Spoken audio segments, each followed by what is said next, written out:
трех районах республики накануне прошли выборы глав муниципальных образований. В Обыйском районе выборы прошли в Обудском наслеге. Жители Адунинского наслега Горного района и поселка Беркакит Нерюнгринского района вчера также участвовали в выборах муниципального значения. Повторно выборы прошли в городе Аудане и поселке Ленинский. Напомним, 13 сентября здесь в единый день голосования победу одержал кандидат против всех.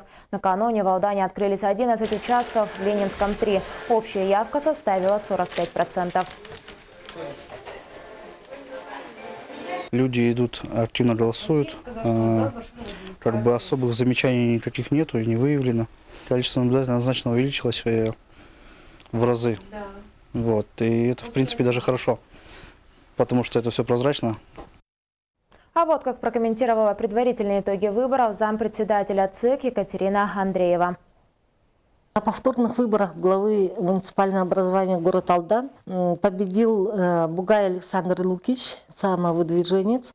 Процент за него проголосовавших составил 32,4%. По досрочным выборам главы муниципального образования Адунунский наслег победил Петров Иван Спиридонович.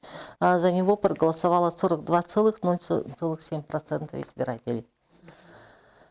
Так, повторные выборы главы муниципального образования поселок Ленинский победила Гордиенко Светлана Ивановна.